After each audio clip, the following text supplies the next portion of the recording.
우리 옆에 있는 분들과 한번 인사 나누겠습니다. 고맙습니다. 감사합니다. 주님 안에서 사랑합니다. 오늘은 제2과 말씀 같이 보시겠습니다. 창세기 3장 1절에서 6절까지 말씀입니다.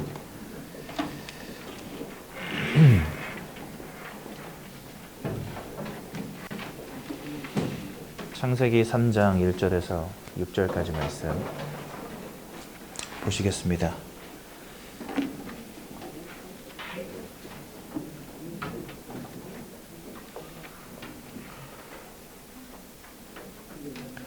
창세기 3장 1절에서 6절까지 말씀.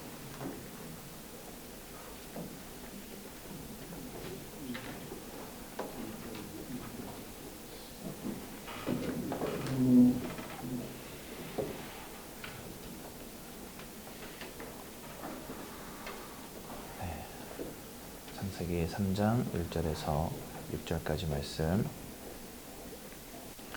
저희 한 목소리로 함께 보도록 하겠습니다. 그런데 뱀은 여호와 하나님이 지으신 들짐승 중에 가장 간교하니라. 뱀이 여자에게 물어 이르되 하나님이 참으로 너희에게 동산 모든 나무의 열매를 먹지 말라 하시더냐. 여자가 뱀에게 말하되 동산 나무의 열매를 우리가 먹을 수 있으나 동산 중앙에 있는 나무의 열매는 하나님의 말씀에 너희는 먹지도 말고 만지지도 말라. 너희가 죽을까 하노라 하셨느니라. 뱀이 여자에게 이르되 너희가 결코 죽지 아니하리라. 너희가 그것을 먹는 날에는 너희 눈이 밝아져 하나님과 같이 되어 선악을 알 줄 하나님이 아심이니라.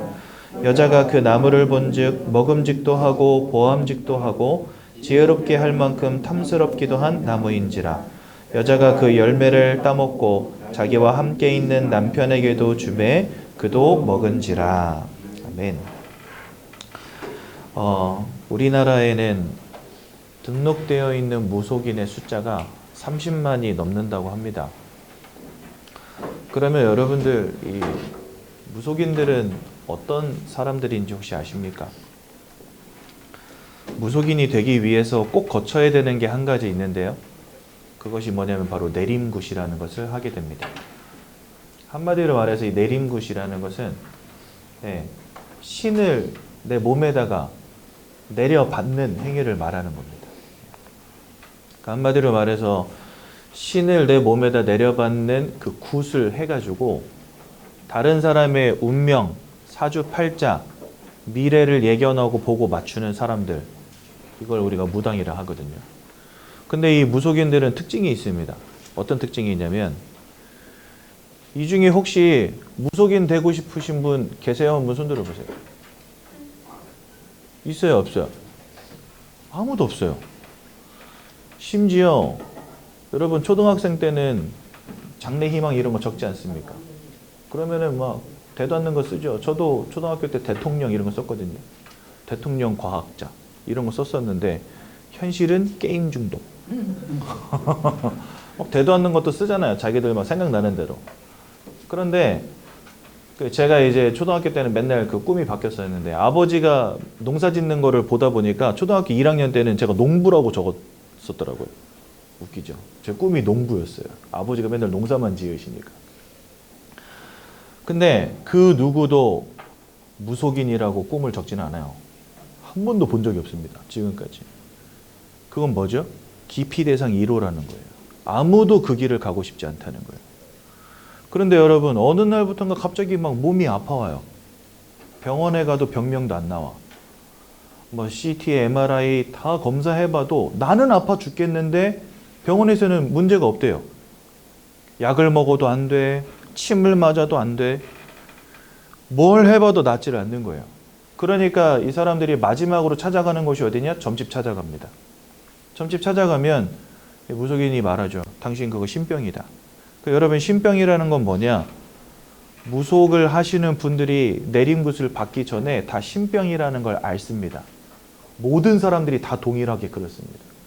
내가 아파 죽을 것 같은데 어디 가도 답이 안 나고 치유가 안 되는데 이거 지금 신이 나를 부르고 있다는 표시라는 거예요. 그러면 신 받으라 하면 여러분들 받겠습니까? 여러분들 지금 막 몸이 막 아파. 근데 병명도 없고 뭘 해봐도 안 되는데 무속인을 찾아갔더니 여러분들한테 신 받아라. 그럼 여러분들 받겠어요? 안 받죠. 저라도 안 받죠. 그러면 버팁니다. 안 받고 버텨요. 그러면 그때부터 어떤 일이 벌어지냐. 막 가정의 경제가 갑자기 무너지기 시작해요. 남편이 병을 얻기 시작해요. 너가 안 받으면 이거 너 딸한테 내려가. 계속해서 가정과 가문의 우환질구가 끊이질 않는 거예요. 그리고 내가 받지 않으면 그게 내 동생에게로, 내가 받지 않으면 그게 내 자녀에게로 내려간다는 거예요. 그러니까 여러분들 사실은 울며 겨자 먹기로 받는 거죠.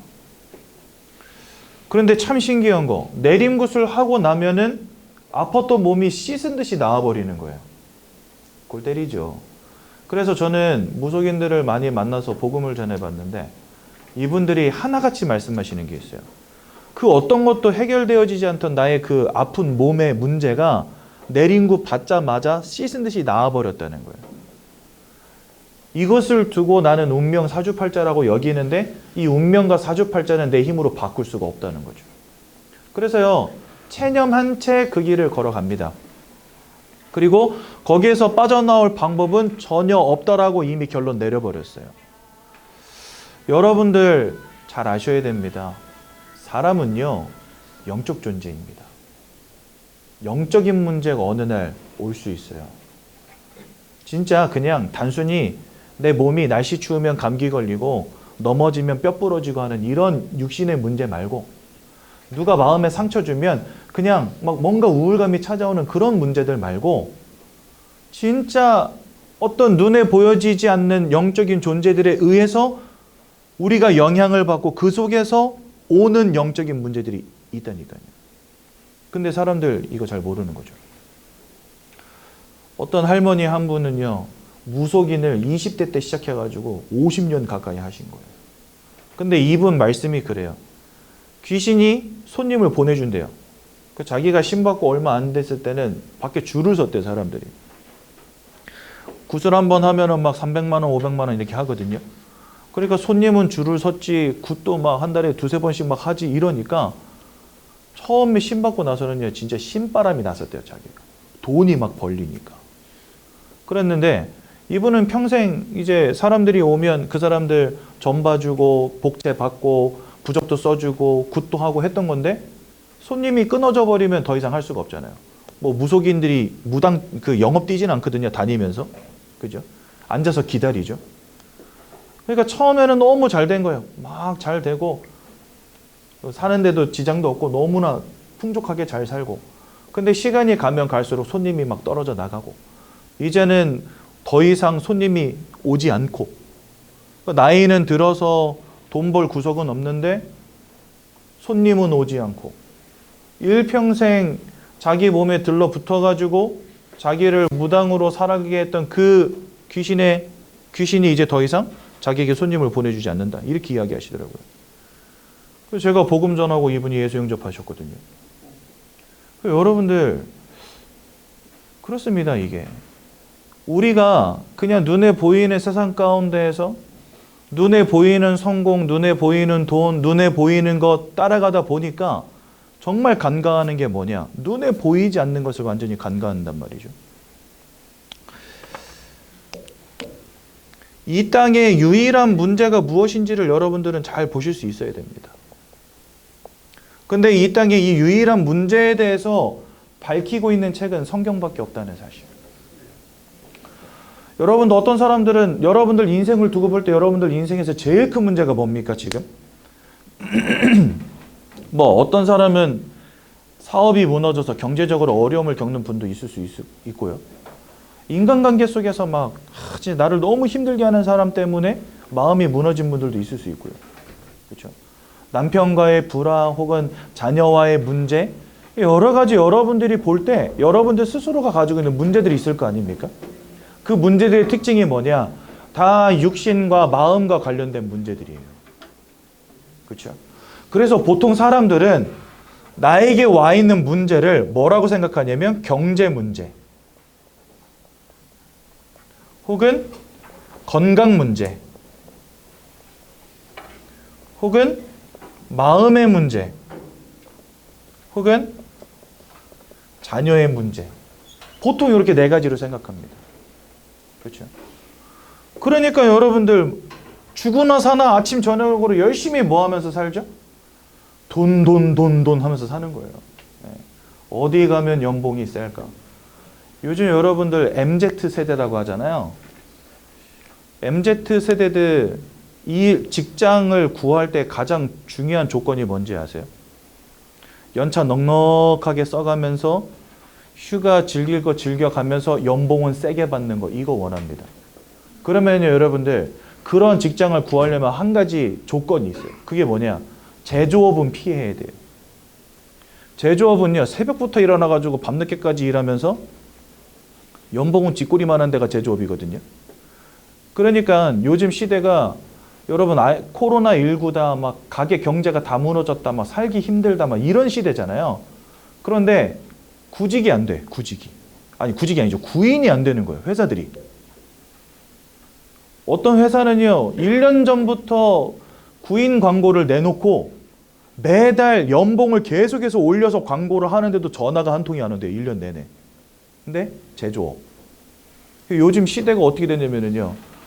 이력서를 아무 데나 막 넣어가지고 아무 데나 걸려라. 제발 나 일 좀 하게 해주세요. 이런 시대가 아니라 나 일할 테니까 연봉 조건 좋은 거 가져와봐. 이런 시대가 됐다니까요. 참 재밌죠? 이 완전히 사람들이 이 경제라고 하는 부분, 연봉 높으면 어디든 가는 거예요. 그리고 내가 뭐 전공하고 준비한 거 이런 거 상관없어. 아, 이쪽 분야는 돈 안 될 것 같아. 그러면 전공과 상관없는데도 그냥 막 가버려요. 돈. 그렇죠? 그래서 내가 그냥 돈 많이 벌고 성공하면 된다. 왜요? 여러분들에게 와 있는 문제가 경제 문제라고 생각하니까. 그렇죠? 또 어떤 사람들은요. 이 건강 문제 여기 완전 집중합니다. 좋은 거 먹고요. 뭐 웰빙 먹고요. 그죠?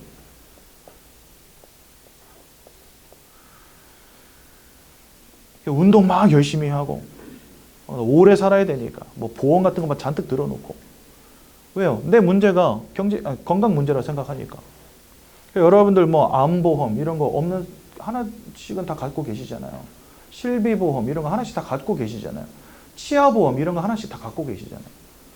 제가 어금니가 작살나가지고 임플란트 하려고 가봤더니 180만 원을 달래요.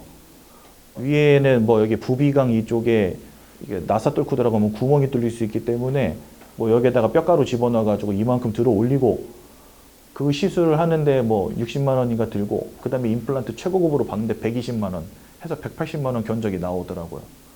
보험 안 들어놓으면 진짜 큰돈 깨지는 게 치아인 것 같아요. 그러니까 사람들은요 별 문제 오기 전에 치아보험, 암보험 이런 거 들어놓지 않습니까? 왜? 건강이 중요하니까. 그렇죠?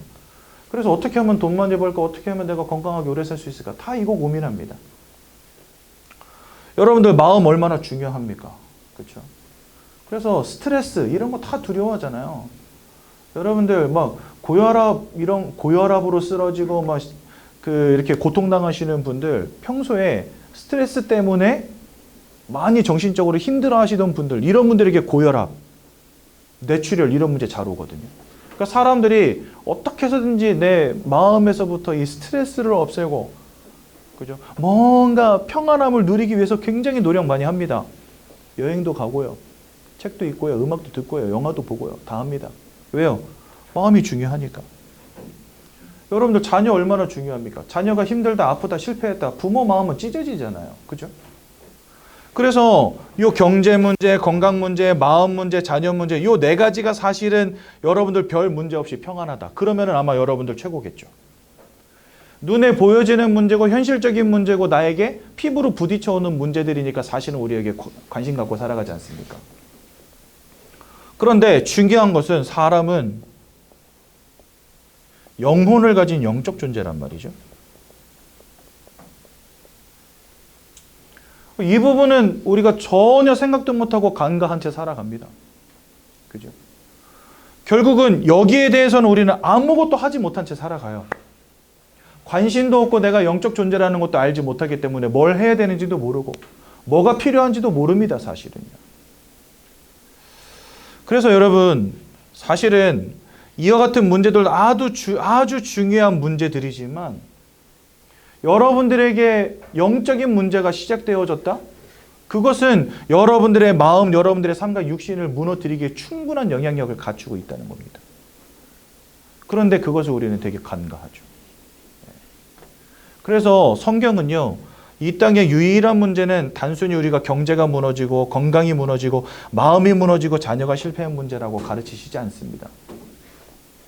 왜 여기 창세기 3장에는요, 하나님이 지으신 첫사람 아담과 하와가 선악과 따먹는 장면을 넣어놓으셨을까요? 그리고 로마서라는 책 5장에 가면은요, 그 아담이 지은 죄 하나 때문에 이 세상에 죄가 들어오고 그 죄로 말미암아 사망이 들어오고 모든 사람이 사망 가운데 던져졌다, 이런 말씀을 집어넣으셨어요. 아니, 뭐 수천 년 전에 얼굴도 모르는 아담이라는 사람이 그 따먹은 이 선악과 사건 때문에 지금 모든 사람들이 사망 가운데 던져졌다라고 성경은 말씀하신다니까요. 그 사람이 그 선악과 따먹은 게 그게 뭐길래? 그게 도대체 뭐길래 지금 우리가 그 사건 때문에 이 사망 가운데 있습니까? 나는 지금까지 내 인생을 볼 때 나에게 가장 큰 문제는 어떻게 하면 돈 많이 벌고 성공할 수 있을까? 어떻게 하면 건강하게 잘 살 수 있을까? 늘 이 문제였는데 성경에는 엉뚱하게 이 선악과 사건을 적어 놓은 거예요. 그리고 그것이 우리 인생에 되게 중요한 문제라고 설명하십니다. 영적 존재라는 것에서부터 나의 인생을 바라보지 않으면 절대로 이해할 수 없는 유일한 문제. 여러분들, 성경은 이 창세기 3장 1절에서 6절의 말씀을 우리 인생의 유일한 근본적 문제다라고 설명하시거든요. 그래서 오늘 저는 여러분들에게 왜 저 창세기 3장 1절에서 6절의 문제가 여러분들 인생에 아주 중요한 근본적 문제가 되는지를 좀 나누고자 합니다. 이 땅에는요, 과학으로 설명되어지는 많은 일들이 있습니다. 하지만 과학이 아무리 발달해도 절대로 설명할 수 없는 것들도 있습니다. 그 중에 하나가 뭐냐? 여러분들에게 있는 영적인 부분이에요. 왜 우리는 종교에 심취해야 할까요? 왜 우리는 가끔 뭔가를 막 바라고 원하는 그런 마음 속에서 막 기도라는 것도 하고 어디 가서 한번 빌어볼까 이런 마음도 들고, 왜 그럴까요? 왜 사람은 그냥 단순히 돈만 갖고 행복한 존재가 아닐까요? 여러분들은 여러분들 존재에 대해서 근본적인 부분들을 한번 생각해 보셔야 된다는 겁니다. 제 말은. 우리는 단순히 그냥 육신이 건강하다고 해서 행복한 존재도 아니고, 그냥 마음에 조금 평안함을 누린다고 해서 그것으로 완전히 행복한 존재도 아닙니다. 참 희한하게도 세상은 발전하고 점점 좋아지고 점점 살기 좋아지는데 인생에게 와 있는 개인의 문제 해결이 안 돼요. 참 신기하죠. 왜냐? 사람이 누군지를 모르면 그렇게 되는 겁니다. 그래서 여러분들, 사람이 누군가를 정확히 이해하는 게 중요하다. 그래서 여러분, 지난 시간에 하나님께서 사람을 창조하시고, 그런데 사람을 창조하실 때 창세기 1장 27절, 28절에 보니까 하나님의 형상대로 창조되어서 사람은 영적 존재다, 이렇게 말씀드렸죠. 그래서 영적 존재로서 특징은 뭐냐? 바로 영적 행위를 한다는 것입니다. 이 땅에 그 어떤 피조물도 영적 행위 하지 않습니다. 네. 뭐 어디 가서 예배하고 불공 드리고 기도하고 하는 이런 행위들을 하지 않아요. 근데 사람은 합니다. 집에다 신주단지도 모셔놓기도 하고, 부적을 갖다 붙이기도 하고, 제사도 지내고 고사도 지내고, 예배도 드리고 미사도 드리고 불공도 드리고 연불도 외고 하지 않습니까? 사람은 뭔가 다른 피조물들은 하지 않는 특이한 영적 행위를 하는 존재라는 거예요. 그리고요, 사람은 영적으로 교감이라는 걸 합니다. 제가 몇 번 설명드렸잖아요. 사람이 마음을 교감할 수 있잖아요. 사람과 동물도 마음이 교감되잖아요. 그렇죠? 사람과 사람끼리도 마음이 교감이 됩니다. 저 사람이 뭔 생각을 하고 있는지 내가 느낄 수 있다는 거예요. 그 사람의 눈빛, 그 사람의 말투, 이런 것들을 통해서 그 사람의 마음을 내가 들여다볼 수 있다는 거예요. 그거는 마음이 교감한다는 거거든요. 그죠? 그것처럼 사람은 영적 존재이기 때문에 영적으로 교감합니다. 이게 뭐냐면, 저는 막 가끔 찬양하면서 기도하다 보면 나도 모르게 눈물이 흐를 때가 있어요. 이런 부분을 영적 교감이라고 하는 거예요. 하나님을 한 번도 본 적도 없는데 나는 하나님이 믿어져요. 이게 뭐냐? 영적인 교감이에요. 눈에 보이지 않는데 하나님이 살아계심이 나에게 체험되어지고 느껴지는 거예요. 그게 믿어지고 은혜가 되는 거예요. 이걸 두고 뭐라 하냐? 영적 교감이라고 합니다. 그래서 사람은요, 영적 존재이기 때문에 영적 행위를 하고 영적인 교감이라는 것을 합니다. 참 특이하게도. 그런데 여기에서 아주 중요한 게 뭐냐? 영적 행위를 할 때 영적 교감을 한다는 건 뭘 의미하냐면요, 영적 존재가 영적 행위를 하는 그 자리에 임재한다는 겁니다. 그래서 여러분 성경에 보면 이런 말씀이 있어요. 둘 셋이 모인 자리에 내가 너희와 함께 하겠다. 이렇게 말씀하세요. 그러니까 지금 우리가 이렇게 모여 예배하잖아요. 이 자리에 하나님이 성령으로 역사하시는 겁니다. 반대로 그럼 우리가 제사 지내고 고사 지내고 막 무당 불러다 푸닥거리하고 굿하고 하는 그 자리에는요, 네, 그 자리에도 분명히 영적 존재가 임재한다는 겁니다. 근데 하나님이 아닌 다른 존재들이 임재하겠죠. 사람은 그렇게 영적으로 교감하고 어떤 영적 존재들에 의해서 영향을 받는 존재라는 거예요.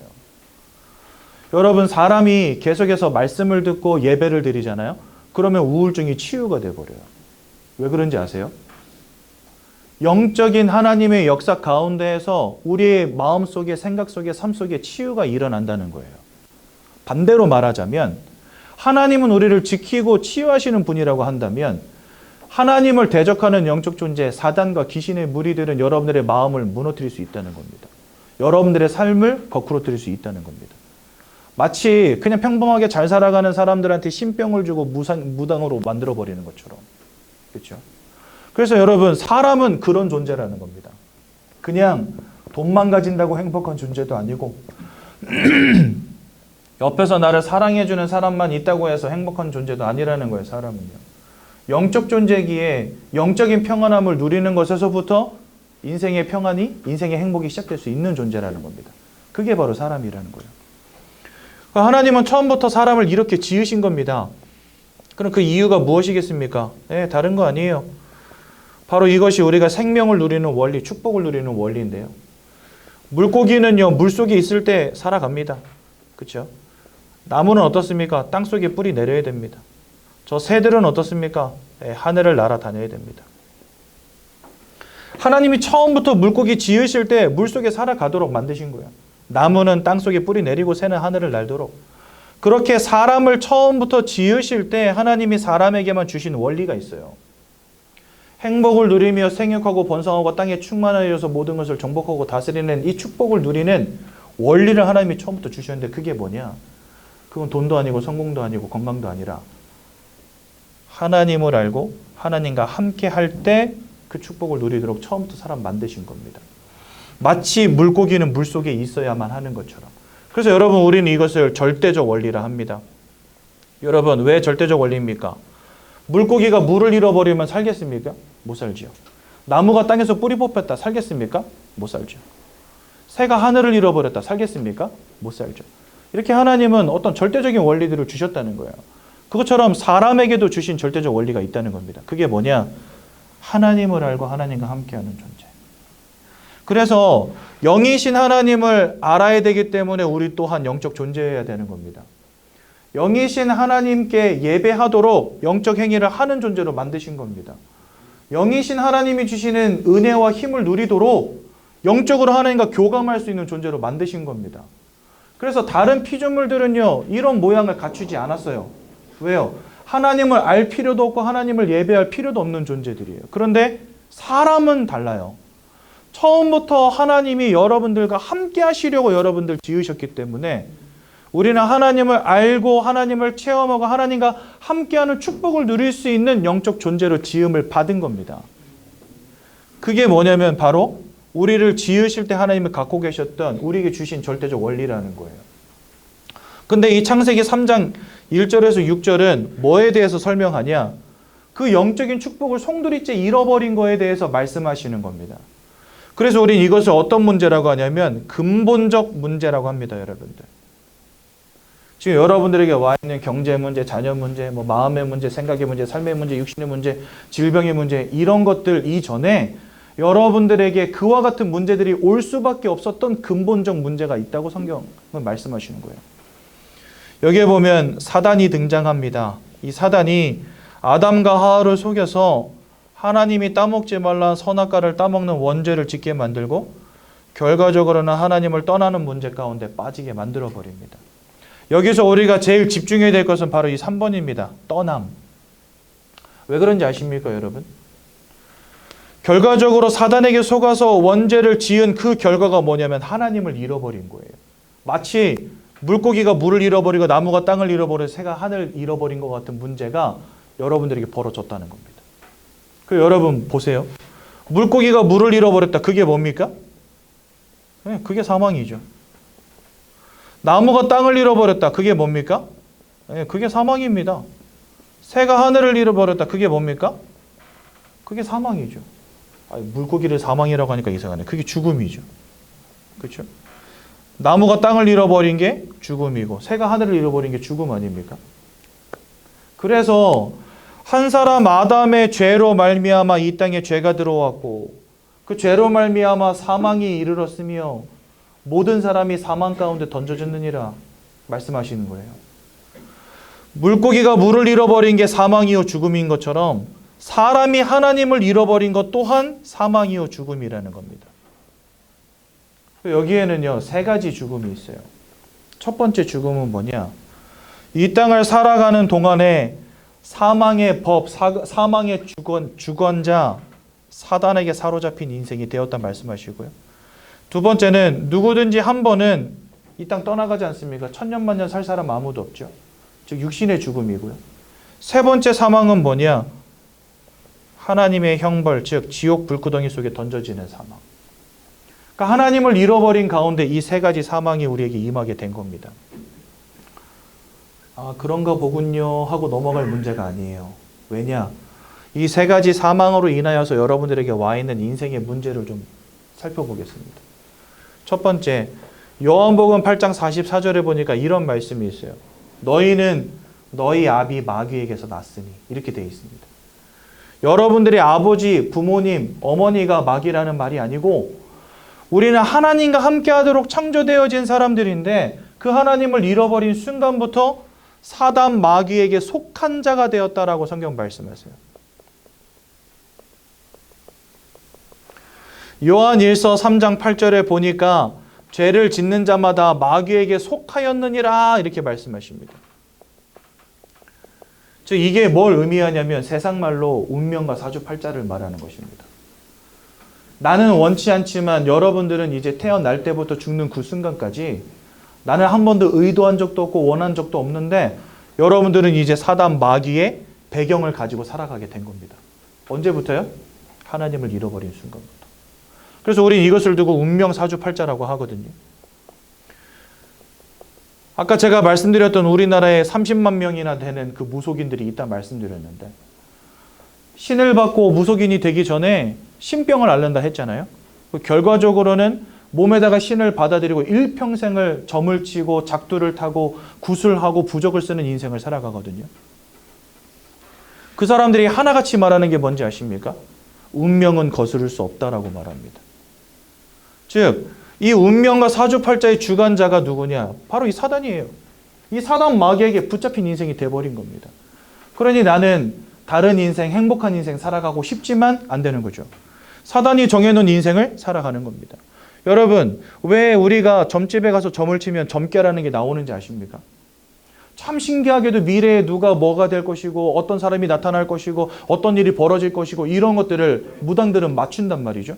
그게 왜 그러냐? 인생의 운명과 사주팔자를 쥐고 흔드는 존재가 바로 사단 마귀가 되었기 때문에 그렇습니다. 우리가 하나님과 함께하는 축복을 잃어버린 채 사단에게 사로잡힌 인생이 되어버린 거예요. 그때부터 이 운명과 사주팔자 가운데 살아가게 된 거죠. 근데 여기 요한복음 8장 44절은 이 녀석을 두고 살인자라고 표현되어 있습니다. 또 거짓말장이라고 말합니다. 또한 요한복음 10장 10절에는요. 도적이라고 표현되어 있습니다. 이 도적이 오는 것은 모든 것 빼앗고 죽이고 멸망시키려는 것 외에는 이유가 없다라고 설명하고 계십니다. 그러니까 여러분들의 인생을 사로잡은 이 사단이라고 하는 존재는 여러분들의 인생을 무너뜨리고 문제를 가져다주고 실패시키는 것 외에는 목적이 없는 존재라는 거예요. 여러분들의 마음에 불행을 심고 상처를 심고 우울을 심고, 그죠? 여러분들의 삶 가운데 질병을 주고 실패를 가져다주고 문제를 가져다주는 겁니다. 그런 영적 존재에게 우리가 지금 사로잡히게 된 겁니다. 계시록 12장 9절에는 보니까 천하를 꿰는 자라고 되어 있습니다. 에베소서 2장 2절에서 3절에 보니까 우리가 이제는 이 사단에게 붙잡혀서 공중권세 잡은 자를 따르고 불순종의 아들들 가운데 역사하는 영을 따라 살게 되었다, 이렇게 되어 있습니다. 그래서 세상 풍조를 따르고 내 마음에 원하는 대로, 육신에 원하는 대로 살아가는 존재가 되었다, 이렇게 말씀하십니다. 한마디로 말해서 영적 존재인 여러분들의 인생 가운데, 영적 배경 가운데 하나님을 대적하고 이 살인자, 거짓말쟁이, 도적 같은 놈이 자리를 딱 잡고 앉아가지고 여러분들의 인생을 운명과 사주팔자로 지금 굴려가고 있다는 거예요. 나는 행복하고 싶지만 행복할 수 없는 인생, 평안함을 누리고 싶지만 어느 날 찾아오는 마음의 문제 가운데 고통당할 수밖에 없는 인생, 최선을 다해 살지만 안 되어지는 문제, 원치 않는 불행 가운데 무너지는 인생, 원치 않지만 영적 문제 가운데 실패하는 인생 돼버린 겁니다. 여러분, 사람은 영혼을 가진 존재예요, 마음을 가진 존재예요, 육신을 가진 존재인데 사람이 마음이 무너지면 육신이 병들어 버립니다. 참 특이하죠. 육신이 병들어 버리면 마음이 무너집니다. 그게 뭐냐? 이 마음과 육신이요 서로 상호 아주 긴밀하게 조화를 이루는 존재가 사람이거든요. 그래서 마음이 무너지면 육신이 병들어 버려요, 사람은요. 육신이 병들어 버리면 마음이 무너집니다. 그렇게 상호 영향을 끼치는 존재가 바로 사람이에요. 근데 만약에 여러분들이 영혼을 가진 존재가 맞다라고 한다면 이 영적 배경 속에 무엇이 있느냐가 여러분들의 마음과 여러분들의 삶과 육신에 지대한 영향을 끼칠 수 있다는 겁니다. 그래서 인생의 문제를 찾고 내가 누군가를 이해하는 데 있어서 내가 마음과 육신만 가진 존재가 아닌 영혼을 가진 영적 존재구나라고 이해하는 게 중요하다는 겁니다, 여러분들. 너무나 많은 사람들의 마음과 생각이 무너진 시대가 됐습니다. 아니, 분명히 보릿고개 시절보다는 살기 좋은 시대가 됐거든요. 여러분들 요즘 차며 집이며 얼마나 좋습니까? 저 지구 반대편에 있는 사람하고 얼굴 보고 통화하는 시대잖아요. 그죠? 옛날에는 한번 연락 주고받으려면 편지를 쓰든지 아니면 비행기 타고 직접 찾아가야 되는데 지금은 번호 몇 번만 누르면 1, 2초면 연결되잖아요. 이런 좋은 시대를 살아갑니다. 최첨단 시대. 의학이 얼마나 많이 발달했는지 100세 시대가 됐대요. 저희 할머니 올해 연세가 97세 되셨거든요. 근데 워낙 잘 드셔가지고 요양병원에서 식사를 줄이셨대. 어르신들은 식사 많이 하셔서 살찌면은요, 누워있다가도 뼈가 부러지거든요. 그러니까 식사량을 줄이셨대요. 너무 잘 드시고 신진대사가 아직도 너무 활발하셔가지고 옆에서 이렇게 보조해 주시는 아주머니가 죽을라 그래. 엄청 드시고 엄청 싸신다면서 기저귀를 하루에 몇 번을 갈아야 된대요. 그런데 살이 점점 찌시면은 위험해지실 수 있으니까 식사량을 조절하고 있대요. 97세 되셨거든요. 더 재미있는 사실, 10년 전에 쯔쯔가모시에 물리셔가지고 일주일 동안 혼수 상태 계셨어요. 그래가지고 저 단국대학병원에서 이제 가망이 없으니까 마음의 준비하십시오 했는데 의사가 그 말하고 다음날 벌떡 일어나셔가지고 지금까지 건강하게 살아 계세요. 진짜 100세를 뚫으실 것 같아요, 제가 볼 때는. 아직도 너무 건강해요. 물론 요즘에는 약간 총기가 사라지셔서 저 봐도 잘 모르실 때가 있어요. 그런데 이렇게 살기 좋아진 시대에, 그렇죠? 모든 것이 발전한 시대에 너무나 많은 사람들의 마음과 생각이 무너져 있다는 거예요. 여러분, 얼마나 많은 사람들이 우울증으로 조울증으로 지금 힘들어하는지 아십니까? 막 공황장애와 같은, 조현병과 같은 이런 문제 가운데 약 먹지 않으면 안 되는 인생, 불면증에 시달리고 악몽에 시달리고 심한 경우에는 많은 사람들이 환청을 듣기도 하고 환상을 보기도 합니다. 여러분, 너무나 많은 사람들이 정신과 진료받고 있어요, 지금. 마음과 생각이 다 무너져가지고요. 옛날에는 정신과 진료 받았다 그러면 큰 문제인데 요즘에는 큰 문제도 아닙니다. 니도 받고 내도 받으니까. 그죠? 10명 중에 한두 명 받는다 그러면 큰 문제죠. 근데 10명 중에 7, 8명 정신과 진료 받아요. 이제는 정신과 진료 받았다라는 말이요, 흠이 안 되는 시대가 됐어요. 그잖아요. 옛날 같으면 저 정신과 진료 받습니다, 이런 말 쉽게 못하죠. 그러면 어떻게 보니까? 진짜 무슨 뭐 이상한 사람으로 보니까. 근데 여러분, 요즘에 정신과 진료 받는다 그런 말 어렵습니까? 남들한테 까놓기 힘듭니까? 물론 좀 꺼림칙하긴 하죠. 그럼에도 불구하고 지금은요, 그런 것들이 흠이 안 되는 시대가 됐어요. 왜?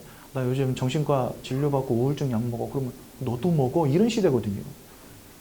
너무나 많은 사람들이 마음이 무너진 시대. 그죠? 아니, 세상이 여러분들 발전하면 발전할수록 여러분들의 행복도와 만족도 또한 발전해야 될 거 아닙니까? 그죠? 그런데 세상이 발전하면 발전할수록 왜 우리의 마음과 행복도는 반비례하죠? 희한하지 않습니까? 아니, 세상이 좋아지면 그만큼 여러분들의 마음도 행복해져야 될 거 아닙니까? 그런데 왜 이 시대는 약을 먹지 않으면 안 되는 시대가 됐고, 마음의 문제, 생각의 문제로 인생이 무너진 시대가 됐습니까? 앞으로 여러분들 미래는 정신병 시대가 될 거라고 말합니다. 전문가들이 다 그렇게 이야기합니다. 또한 삶과 육신이 병들어버린 시대가 돼버렸어요.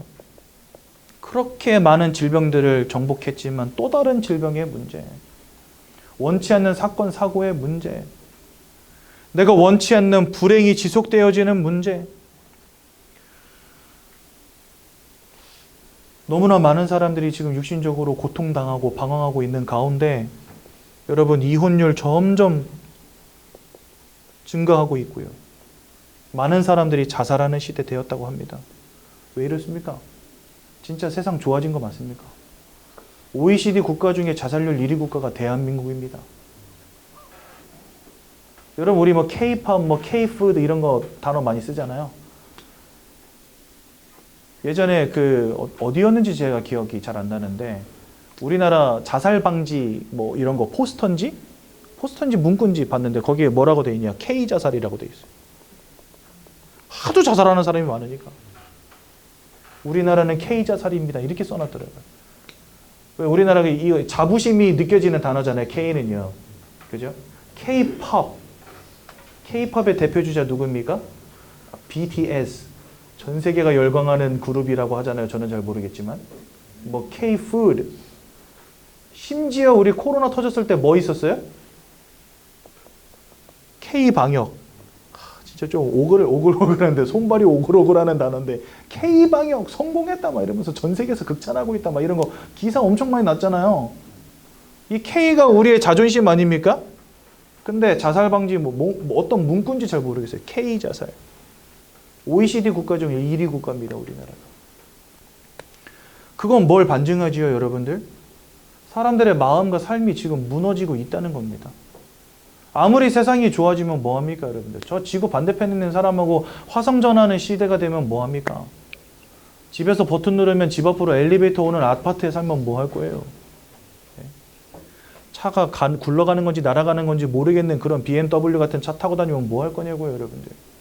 인생의 마음의 문제가 해결이 안 되어지는데, 인생의 삶의 문제가 해결이 안 되어지는데, 여러분들이 영적 존재로서 내 영적 배경 속에 무엇이 있느냐가 여러분들의 마음과 삶에 지대한 영향을 끼친다는 이 간단한 영적 원리를 알지 못한다면 우리는 평생 돈만 벌다가 고통당할 겁니다. 우리는 평생 성공 쫓아가면서 마음이 무너진 인생 될 겁니다. 왜요? 세상이 증거하고 있잖아요. 그러니까 사람들 뭐 할 수밖에 없죠? 네, 이거 하는 겁니다. 뭔가 깎아놓고 빌고 차려놓고 빌고 막 제사도 지내고 고사도 지내고 부적도 붙이고 무당 불러다가 푸닥거리도 하고, 그죠? 그런데 고린도전서 10장 20절에 보니까 이렇게 말씀하세요. 대저 이방인들이 하는 제사는 귀신과 교제하는 것이니라. 뭔가 우리 인생이 안 되어지니까 사람들은요, 우상숭배라는 걸 한단 말이죠. 여러분들 마음이 평안하고 인생이 너무 잘 되고 근심과 걱정이 없다. 누가 우상숭배 하겠습니까? 근데 사람들은 우상숭배 해요. 왜 할까요? 인생이 두려우니까, 마음이 불안하니까. 걱정되니까, 힘드니까, 어찌해야 될지 모르니까 답답하니까, 눈앞이 캄캄하니까, 인생이 답답하니까 우선순배하는 거 아닙니까? 그죠?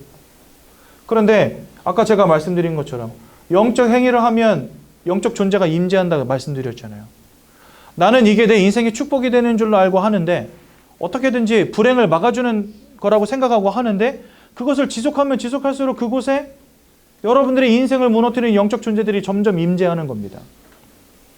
여러분, 정신병원의 대부분을 차지하고 있는 사람들이 누군지 아십니까? 무속인 자녀들 잔뜩 들어가 있어요. 제가 복음 전해가지고 영접한 할머니 있다 그랬잖아요. 이분하고 같이 복음 전하고 있는데 어떤 50대 아저씨 들어오시는 거예요. 근데 딱 봐도 상태가 이미 안 좋아. 그래서 손님 오셨나 봐요. 그랬더니 손님이 아니고 자기 아들이라는 거예요. 근데 제가 복음을 전하려니까 복음을 전할 수가 없었어요. 왜? 상태가 너무 안 좋아가지고 대화 자체가 안 돼요. 그 할머니 분이 뭐라 말씀하시냐면 이 아이가 원래 이러지 않았대요. 중고등학교 시절에 공부 곧잘 했었대요. 아주 총명하고 아이가 똑똑하고 좋은 대학 갈 거라고 자기는 믿어 의심치 않았다는 거예요. 그런데 대학 입학하고 나서부터 애가 이상하게 바뀌는 거예요. 이제는 사람 구실 못할 만큼 완전히 마음과 생각과 정신이 무너진 상태가 돼버렸어요.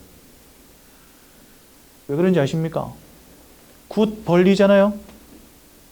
부적 쓰고 막 점치고 하는 그 자리에 영적인 존재가 역사한다니까요.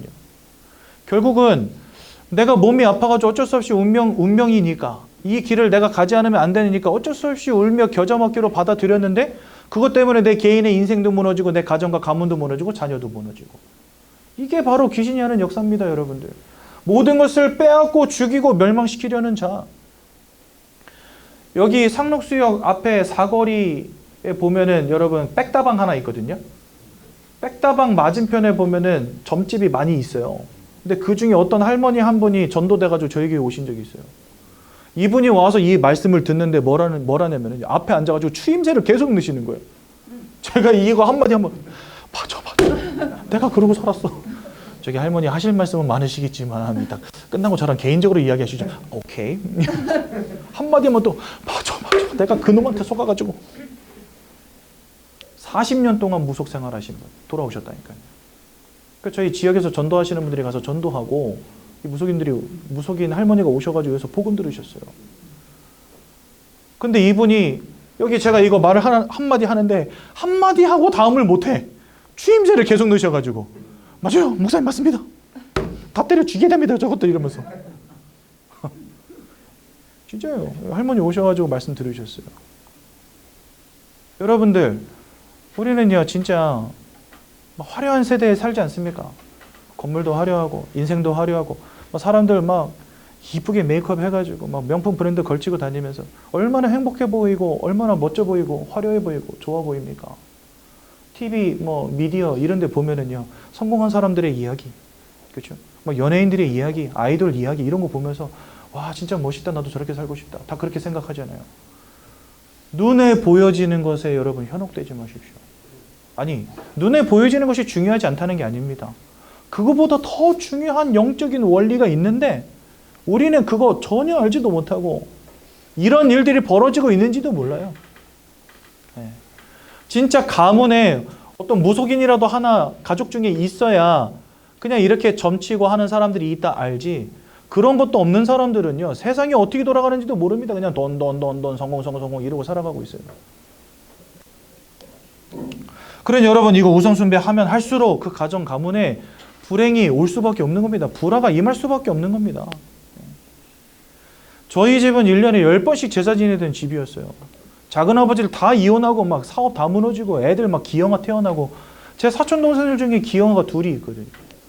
제 바로 밑에 동생 왼팔이 이렇게 굽었어요. 여자인데 얼굴에 반이 몽고 반점이었는데 수술 여러 번 해서 겨우 지웠는데 이 팔은요 왼쪽이 발육이 안 돼요.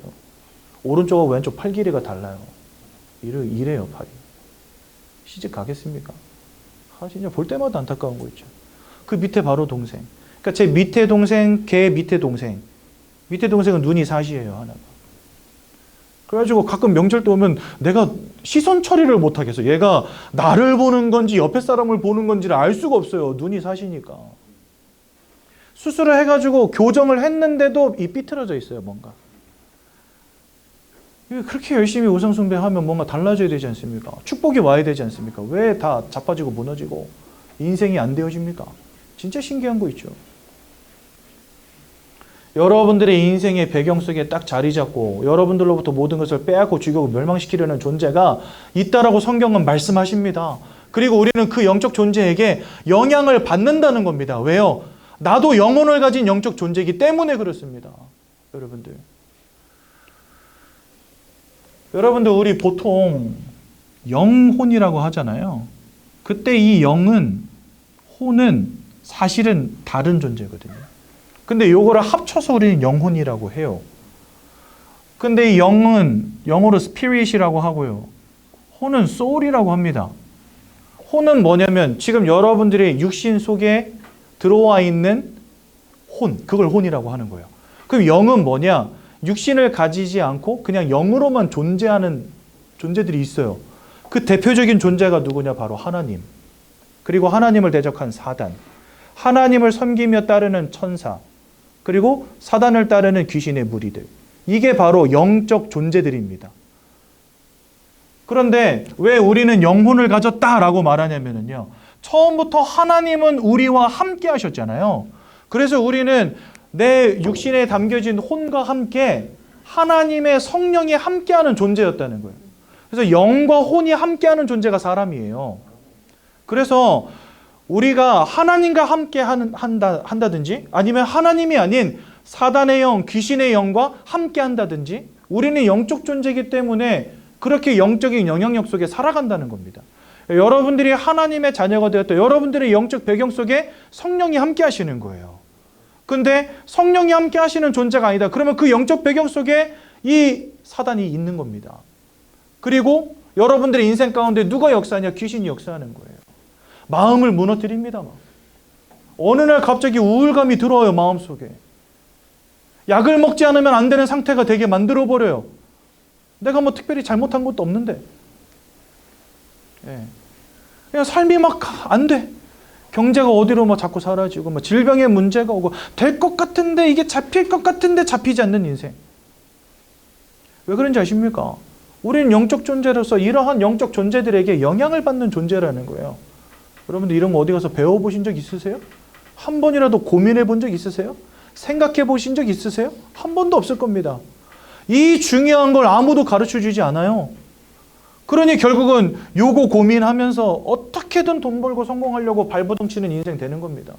근데 아무리 발버둥 쳐도 안 와, 이놈의 행복이라는 게. 왜요? 아니 밑 빠진 독에다가 물을 부은들 독이 차겠습니까 여러분들? 지금 독에 밑이 빠져 있는데 내가 영적 존재라는 것을 알지 못하는데. 그래서 여러분 성경은 이렇게 말씀하세요. 하나님을 아는 지식이 없어 내 백성이 망하는도다. 이래 되어 있습니다. 우리가 무너지는 이유는요. 물론 여러 가지 요인들이 있겠지만 가장 궁극적이고 근본적인 이유는 뭐냐? 하나님을 아는 지혜와 지식이 없다는 겁니다. 여러분들 지금까지 하나님, 예수님, 뭐 천국, 지옥 이런 거 생각이나 해보셨습니까? 솔직히 별로 관심도 없으셨잖아요. 그죠? 하나님을 아는 지식이 없었다니까.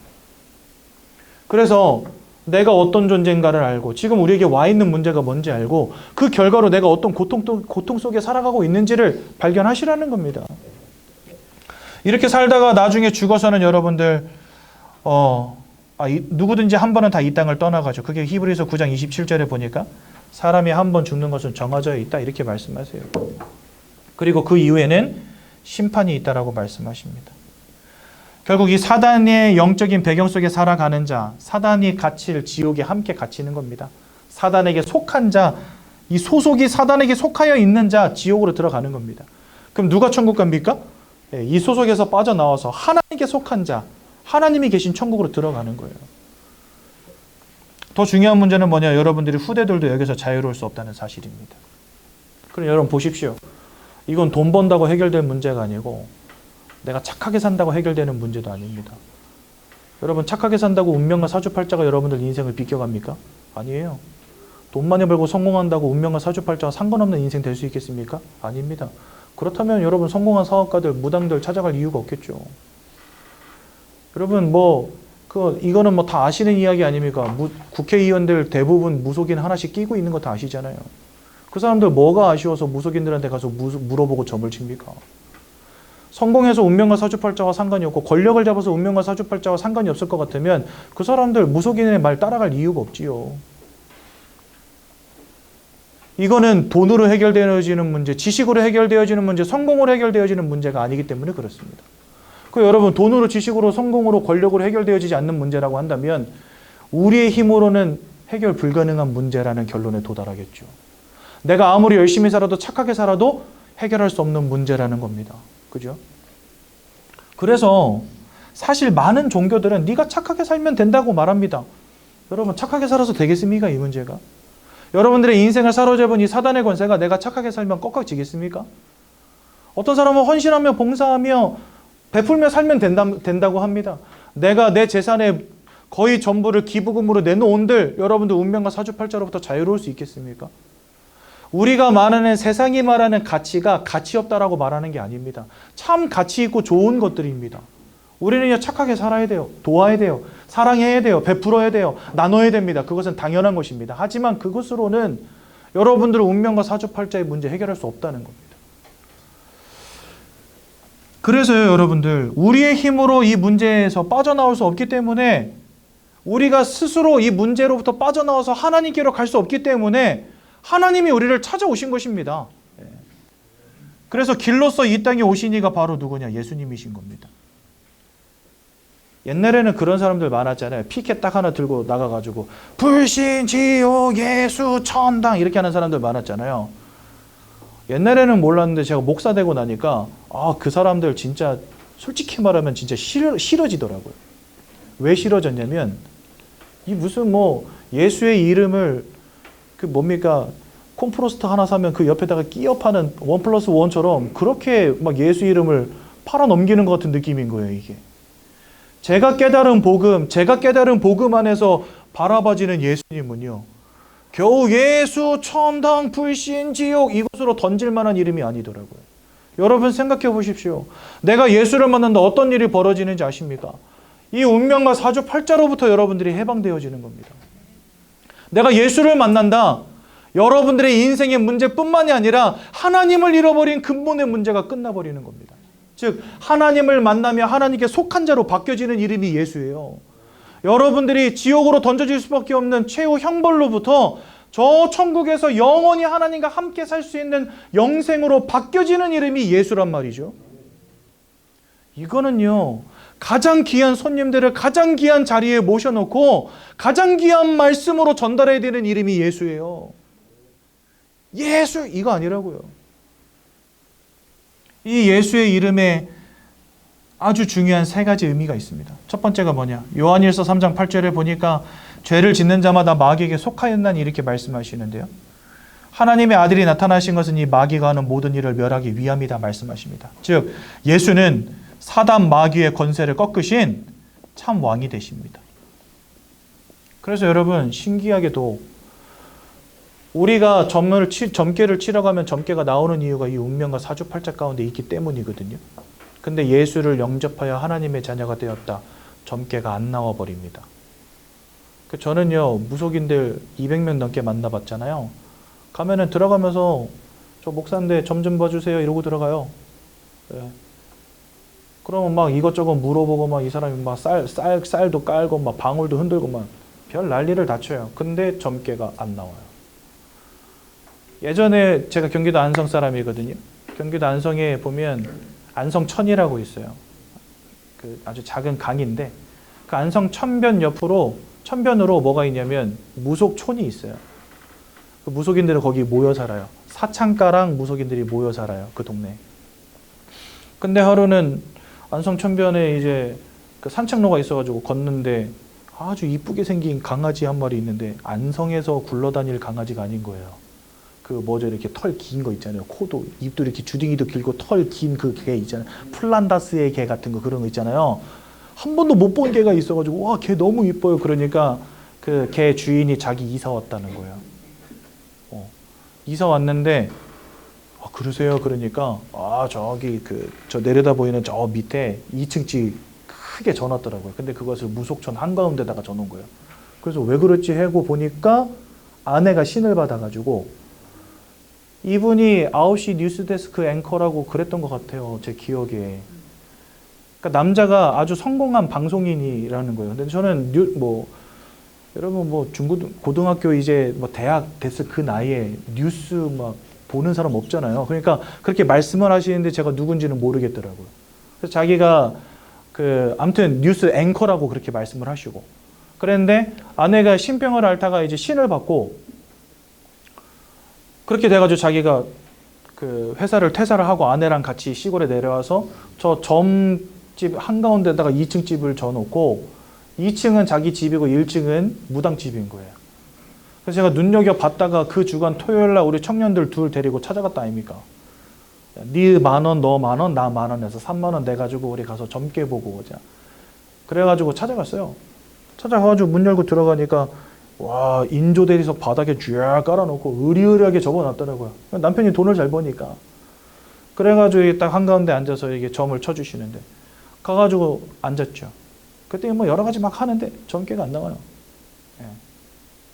맨 마지막에 이분이 뭐라 그러시냐면 우리가 들어오는데 십자가가 들어오더래요. 십자가가 2개가 이렇게 문이 열리면 십자가 2개가 들어오더래요. 3사람이 들어왔는데.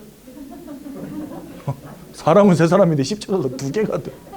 그래서 제가 여러분 이거 거짓말 아닙니다. 진짜면. 그래서 제가 너네 먼저 나가 있어. 그래서 2개 중에 저 맞습니까? 그러니까 맞대. 여러분 사실은 제가 말씀 듣다 구원의 확신을 얻은 게 아니라 무속인 만나고 구원의 확신을 얻었다 아닙니까? 그래서 이제 물어봤죠. 그러면 나머지 하나는 누구냐? 그랬더니 말해주더라고요. 그 하나는 뭐예요? 그날부터 이제 저한테 죽은 겁니다. 맨날 불러다 앉아놓고 복음 메시지 예수 영접시키고 막. 여러분 진짜 신기하죠. 귀신 들린 사람이 귀신같이 알아봐요. 예수 믿는 사람들. 왜 그런지 아십니까? 영이 다르기 때문에. 여러분 저 안성에서 진짜 유명한 축제 중에 하나가 바우더기 축제라는 게 있어요. 여기는요 작두 타는 무당이 와가지고 1년에 한 번씩 작두를 타요. 축제에서. 그 저희는 그냥 축제 구경하러 간 거예요. 교회 식구들끼리. 축제 있다니까 우리 한번 가보자 해서 갔는데 보니까 막 북치고 깽가리 치고 난리가 났어. 저희는 그런 것도 못 지나가잖아요. 딱 갔죠. 가가지고 이제 가서 막 기도한 겁니다. 하나님 저 귀신에서 꺾어지게 해달라고 예수 이름으로 막. 무당이요 작두를 타기 전에 밑에다가 천을 잔뜩 깔아놔요. 노란색, 파란색, 흰색, 빨간색 이런 천들을 잔뜩 깔아놓고요.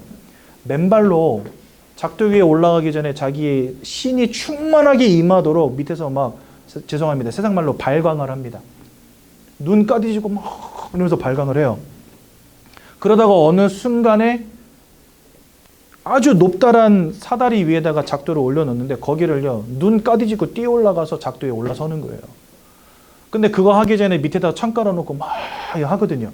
신이 임하는 시간을 갖는 거예요. 근데 그 무당 결국은 작두 못하고 갔어요. 귀신같이 알아봐요. 막 신나게 막 짐만 빼다가 오늘은 날이 아니다 하고선 가버렸어요. 여러분 저 북한산 거기 가면 굿당 많이 있거든요. 제가 군대 가기 전에 거기 우리 교단에 있는 청년들이 군대 가기 전에 청년들이 모여서 말씀 듣고 기도하고 어떤 영적인 힘을 이렇게 누리는 그런 합숙이 있어요. 한 3박 4일 하거든요. 거기 새벽 5시에 일어나가지고 막 북한산 등반하고 막 이렇게 했었어요. 갔는데 구판 벌어지고 있는 거예요. 그래서 올라가다 이렇게 지켜보고 있었죠. 지켜보고 있었는데 갑자기 어떤 떡대 좋은 아저씨 하나 오시더니 빨리 가시라 그러는 거예요. 굿이 안 된다고. 신기하죠. 어째 이런 일이 벌어집니까? 귀신이 알아봅니다. 하나님의 자녀된 사람들. 왜요? 여러분들의 영적 배경 자체가 바뀌기 때문에. 내가 예수를 만날 때 여러분들 희한하죠? 나의 영적 소속이 바뀌어버립니다. 여러분들의 인생을 잡고 있었던 흑암의 권세 꺾여버립니다. 그래서 골로새서 1장 13절에 보면은요, 너희가 이전에 흑암의 권세에 붙잡혀 있었으나 이제는 예수 그리스도로 말미암아 빛 가운데로 나와왔느니라 이렇게 말씀하세요. 그렇죠? 사단의 권세가 꺾이는 겁니다, 여러분들. 여러분들의 영적 배경 속에 있었던 흑암이 물러가는 겁니다. 대신에 누가 여러분들과 함께 하십니까? 하나님이 함께 하시는 거예요. 그러니 예수라는 이름이 얼마나 놀라운 이름입니까? 로마서 8장 1절에서 2절에 보니까 너희가 이제는 결코 정죄함이 없나니 죄인이 아니라고 말씀하십니다. 왜냐? 예수 안에 있는 생명의 성령의 법이 죄와 사망의 법으로부터 너희를 해방하였기 때문이니라. 사단의 권세로부터 우리를 해방하며 죄와 사망의 법으로부터 우리를 해방하신 겁니다. 누가요? 참 제사장 되신 예수 그리스도.